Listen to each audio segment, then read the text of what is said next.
If you make $85,000 a year and still feel behind, you're not bad with money. If you have a degree, a respectable job title, a 401k, maybe even a side hustle, and yet your bank account never quite reflects your effort, you're not lazy either. You're likely trapped. Not in poverty, not in crisis, but in something far more dangerous. A system that rewards you just enough to keep you compliant, but never enough to let you escape. And the worst part? It doesn't feel like a trap. It feels like success.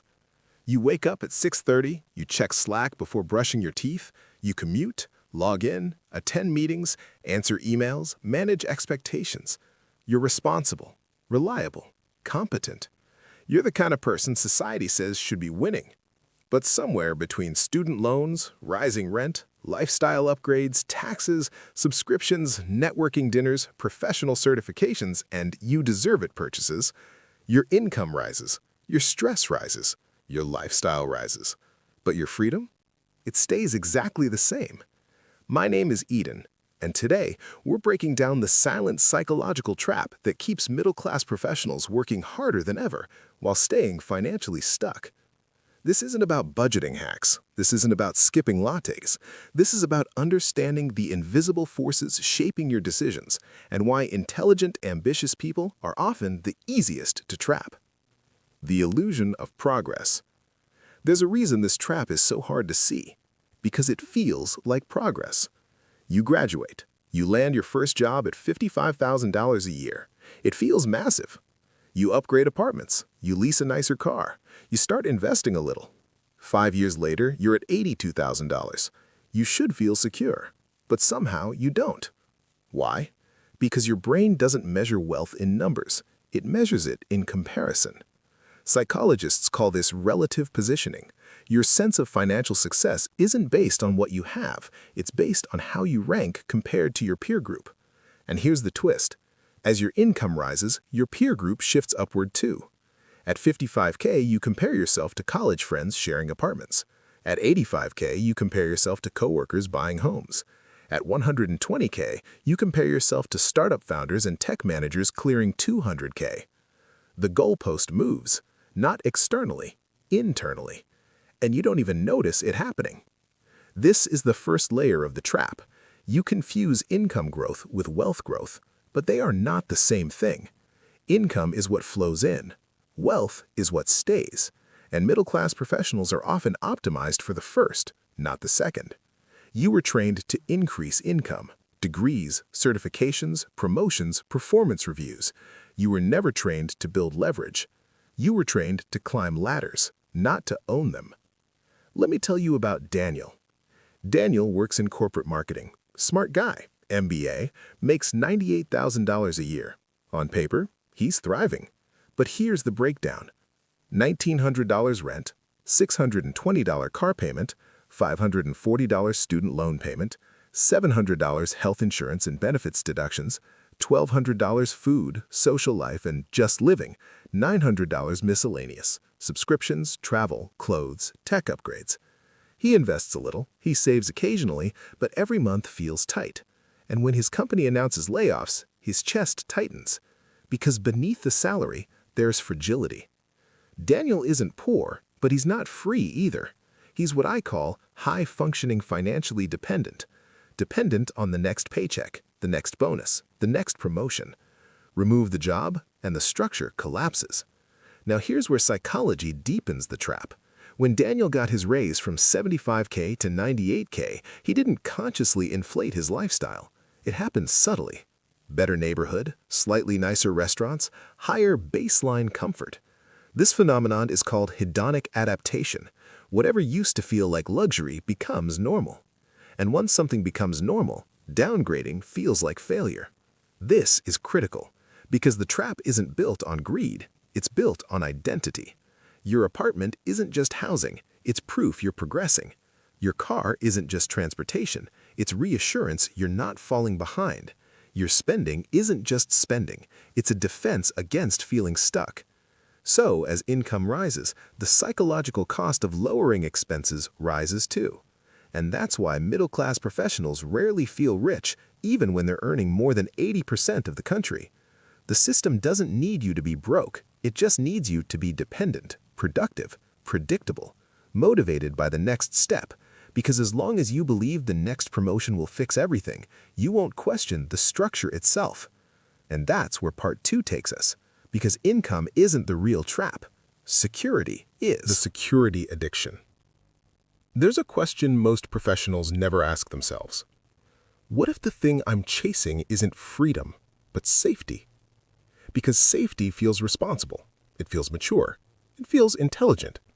But psychologically, safety can become addictive, and addiction always has a cost. Let's rewind. You grew up hearing, get good grades, get a stable job, get benefits, get a mortgage, stay consistent. Stability was framed as success, and to be fair, for previous generations it worked. In the 1980s and 90s, a corporate job often meant long-term employment, pensions, predictable upward mobility. Companies like General Electric or IBM symbolized lifetime careers. You joined, you stayed, you retired. But the modern economy doesn't operate on loyalty, it operates on optimization. Layoffs are no longer shocking, they're strategic. Restructuring is routine. Automation isn't coming, it's here. And yet, psychologically, we still behave as if stability is permanent. Here's the uncomfortable truth. Most middle-class professionals are not building security, they are renting it. Your salary feels like protection, but it only lasts 14 days at a time. Your benefits feel like stability, but they are conditional. Your company feels like a foundation, but it can change direction in a single earnings call. Security in this system is leased, not owned. And yet, your brain clings to it. Why? Because uncertainty triggers threat responses. Neuroscience shows that unpredictability activates the same stress regions as physical danger. Your brain would rather accept a mediocre but predictable situation than risk an uncertain one with higher upside. So, when you think about starting a business, changing industries, negotiating aggressively, investing more boldly, building alternative income streams, your nervous system whispers, don't risk it, even if staying put slowly erodes your leverage. This is the second layer of the trap. You optimize for perceived safety, not actual power. There's a difference. Safety is comfort within a structure. Power is influence over the structure. Most professionals are safe inside a system they do not control. And here's where it gets subtle. The more competent you are, the more the system rewards you just enough to stay. A raise here, a bonus there, a promotion every few years. Just enough validation to quiet your doubts. You become indispensable, but only in a narrow lane. You specialize, you deepen your role. You become extremely valuable inside one ecosystem. But outside of it, your leverage may shrink. Consider this. If your job disappeared tomorrow, how many months could you survive without changing your lifestyle? 3? 6? 12? For many high earners, the answer is shockingly short. Because the real asset they've built is income dependency. And here's the psychological irony. The more you earn, the more you fear losing it. At 45K, losing your job is stressful. At 120K, it feels catastrophic because your fixed expenses and identity are larger. Your lifestyle becomes heavier, and heavy lifestyles require constant feeding. Let's talk about identity. When someone asks, "What do?" you answer with your job title. Not your assets, not your investments, not your systems, your title. Which means your self-worth becomes intertwined with your employer. That's not accidental. Modern professional culture reinforces this constantly. LinkedIn promotions, corporate recognition posts, industry awards. We've blurred the line between career and self, so walking away, even strategically, feels like erasing yourself. And that's powerful psychological glue. But here's the paradox. True security rarely comes from a single source. It comes from optionality. Multiple income streams, low fixed costs, transferable skills, ownership stakes, cash reserves. But those require short-term discomfort. And the security addiction says, later, once I'm more stable. Yet, more stable never arrives. Because each new salary tier creates a new baseline, and each baseline creates new obligations. So, the cycle continues. Not because you're irrational, but because your brain equates stability with survival. And survival feels urgent, even when you're not actually in danger. This is why intelligent professionals often stay trapped longer than anyone else. They can justify the system. They can rationalize the trade-offs. They can calculate the risks. But what they rarely calculate is the cost of never building leverage. The mechanism that locks this in place, the invisible contract between lifestyle and time. Because once that contract is signed, it's incredibly hard to break. The lifestyle-time contract. There's a contract most professionals sign without ever reading it. It doesn't come in an envelope. It isn't reviewed by a lawyer. It doesn't require a signature. It's signed the moment your lifestyle costs as much as your time earns. And once that happens, your time no longer belongs to you. Let's break this down. At first, time and money feel interchangeable. You give 40 hours, you receive a paycheck. Fair trade. But here's the hidden shift. As your income rises, your fixed expenses rise with it. Rent becomes a mortgage, used car becomes financed SUV, shared streaming becomes 10 subscriptions, weekend dinners become experiences. None of these are extreme, they're normal. That's what makes this trap so effective. Here's the psychological mechanism at play: commitment escalation. The more you invest into a lifestyle, the harder it becomes to reverse it, even if it's limiting you. A $2,500 apartment doesn't just represent housing, it represents your social circle, your commute, your identity, your perceived status. Downgrading doesn't feel like saving money, it feels like moving backward in life. So instead of reducing costs to increase freedom, you increase income to protect identity. And that's when the contract locks in. Let's visualize it. Imagine your monthly fixed expenses are $6,000. That means you must earn at least $6,000 every single month just to maintain equilibrium, not to grow, not to build wealth, just to survive at your current level. Now imagine you want to take 6 months off. That's $36,000 required just to stand still. This is where professionals start saying, "I can't afford to leave." But what they really mean is, "I can't afford to maintain this lifestyle without this job." That's a very different statement. Here's the part that stings. The middle class often lives at the edge of its income, not because of irresponsibility, but because of optimization. You optimized your life for performance, live near work to reduce commute time, buy reliable transportation, invest in appearance and networking, eat out to save time, use convenience services to stay productive. Each decision is rational, but together they form a high-cost operating system. You become a high-performing machine with high operating expenses, and machines with high operating expenses cannot afford downtime. Now let's introduce a concept most people never calculate: runway. Runway is how long you can survive without income. Startups obsess over runway. Founders track it monthly, but professionals? They track promotions instead. Why? Because psychologically, employment feels infinite until it isn't. When layoffs happen at companies like Google or Amazon, highly skilled employees are shocked, not because they lack talent, but because they overestimated permanence. They built lifestyles assuming continuity, and continuity is never guaranteed. The most dangerous phrase in middle-class finance is, "I'll figure it out," because figure it out assumes time. But when income stops, time compresses, stress increases, decision quality drops, and suddenly leverage disappears. You accept the next offer, not the best offer, because runway ran out. Let's talk about time. Every financial obligation you take on converts future time into present consumption. A 5-year car loan? That's 5 years of required income. A 30-year mortgage? That's 3 decades of structured output. Even student loans, often framed as investment, are time commitments. There's nothing inherently wrong with these, but stacking too many time commitments reduces optionality, and optionality is the foundation of power. Here's the deeper psychological truth.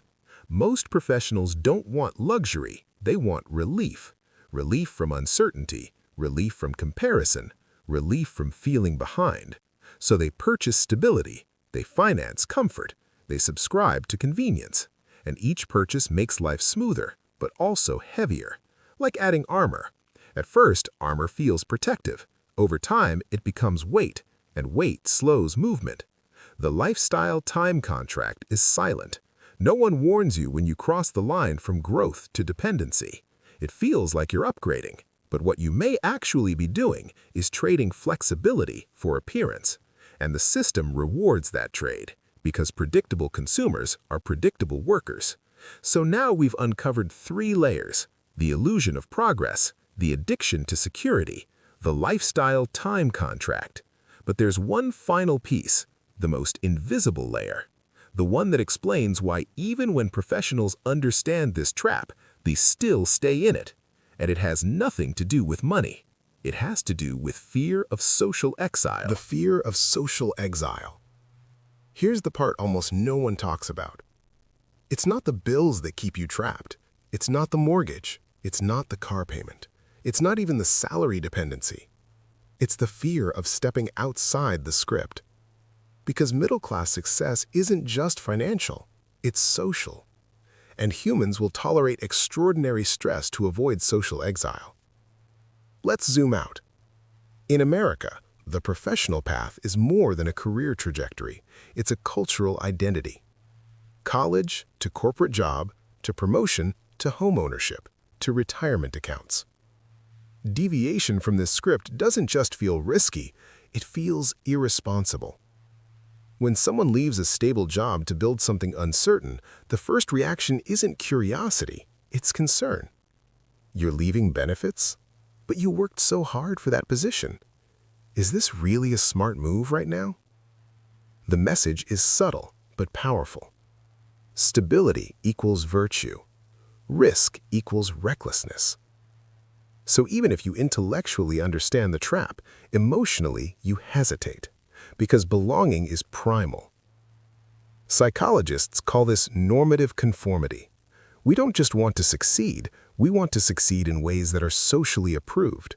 And in professional America, approval comes from recognizable milestones.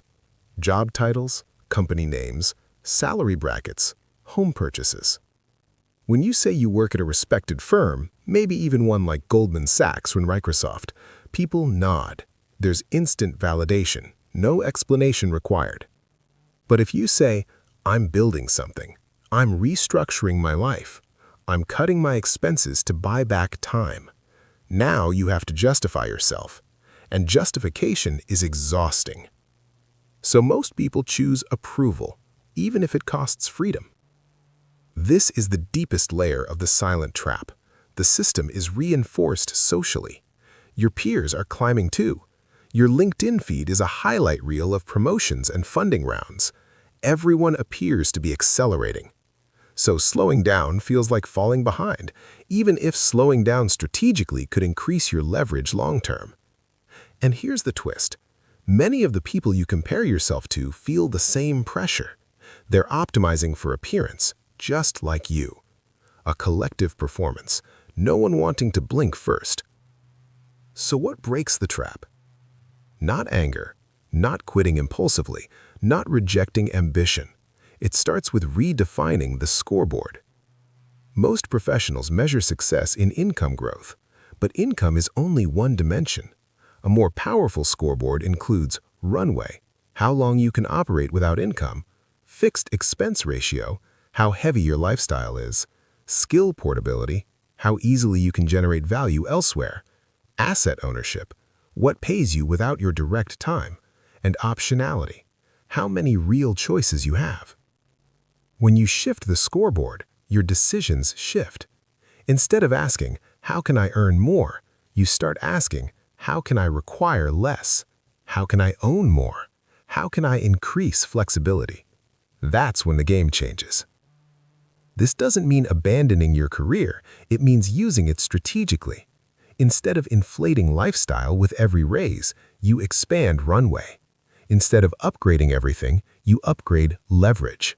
Instead of tying identity to a title, you tie it to adaptability.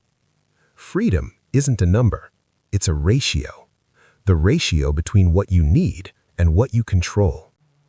And most middle-class professionals have quietly let that ratio drift in the wrong direction, not because they failed, but because they followed instructions perfectly. The silent trap isn't dramatic. It doesn't look like collapse. It looks like comfort. It looks like progress. It looks like doing well. Until one day you realize you've built a life that requires constant maintenance, and maintenance consumes time, and time is the only non-renewable asset you have. So here's the reflection. If your job disappeared tomorrow, would you feel panic or possibility? Your answer reveals more than your salary ever could. If this shifted how you see your own path, if it made you question the structure instead of just your effort, then this conversation matters. And if you want more deep dives into the psychology of money, status, and freedom, the forces shaping modern professional life, you can like, share, and subscribe. Not for algorithms, but to keep questioning the invisible systems we've all been taught to accept. Because the first step out of a silent trap is seeing it.